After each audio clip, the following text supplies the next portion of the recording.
For many shocked by the outcome of the 2016 election, one theory on how it happened seemed to prevail. There should be no fuzz on this whatsoever. The Russians interfered in our election during the 2016 cycle. Charges of election interference by Russia were explored by Congress, Special Counsel Robert Mueller, and Special Counsel John Durham.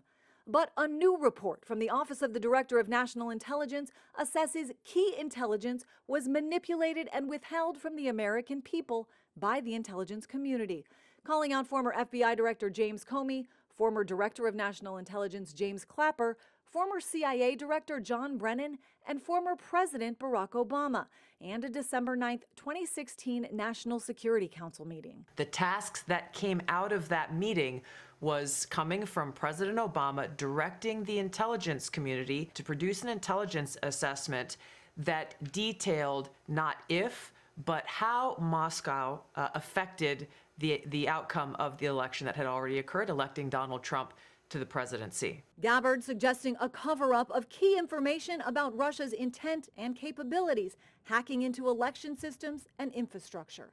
But these just declassified documents detail what was said at the time, that foreign adversaries do not have and will probably not obtain the capabilities to successfully execute widespread and undetected cyber attacks. Cyber attacks, though, very different from influence operations, say critics, who are slamming Gabbard's move as dishonest and dangerous. It is well known and well established that the Russians hacked into the DNC and undertook any number of other influence operations, including buying reams of Facebook ads to discredit Hillary Clinton. That is not in contention. Director Tulsi Gabbard says not only will she be releasing more documents in the coming days, but she will also be referring several members of the Obama administration to the Justice Department for possible criminal prosecution. I'm Christine Frizzell reporting. Over 100 documents that we released on Friday really detail and provide evidence of how this treasonous conspiracy was directed by President Obama just weeks before he was due to leave office, after President Trump had already gotten elected. This is not a Democrat or Republican issue. This is an issue that is so serious it should concern every single American, because it has to do with the integrity of our democratic republic. Director of National Intelligence Tulsi Gabbard said she has plenty of evidence from newly classified documents that Obama administration intelligence officials, quote, manufactured and politicized intelligence to lay the groundwork for the Trump-Russia collusion hoax after Trump again won the White House in 2016. And joining us this morning to discuss is Washington insider Armstrong Williams. Good morning to you, sir. Morning. She also mentioned that she's got whistleblowers now from the intelligence community coming forward demanding justice because they say they were so disgusted by what happened. What do you make of all this? Will we finally see some indictments in this case?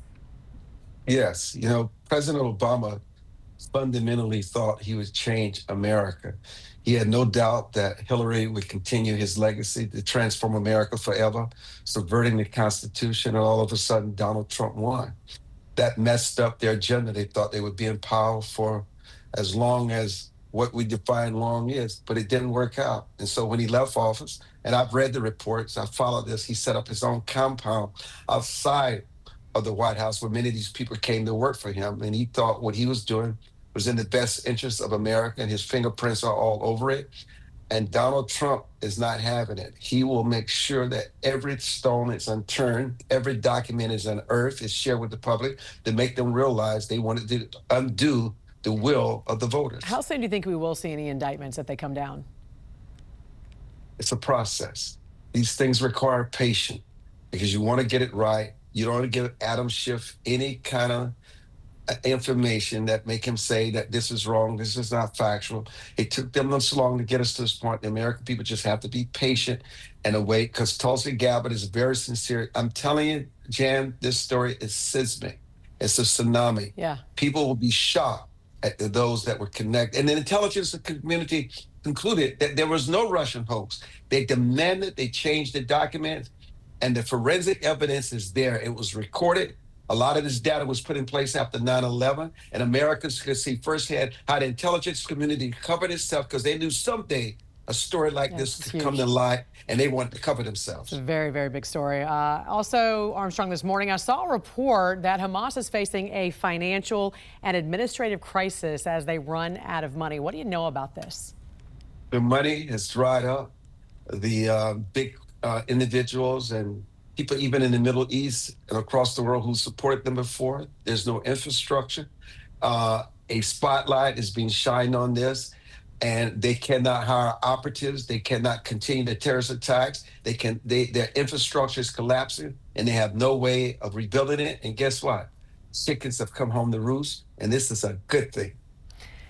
This is the Epstein saga story that's clearly never going to go away. President Trump, though, now suing the Wall Street Journal for billions of dollars after it published what it says was this letter from the early 2000s. They claim it was this message, birthday message, Jeffrey Epstein from Trump. Trump referred to it on Truth Social as a powerhouse lawsuit and historic legal action. We know he's saying this is clearly defamation, which of course you need to prove two things. One, that it's false and that it was done with malice.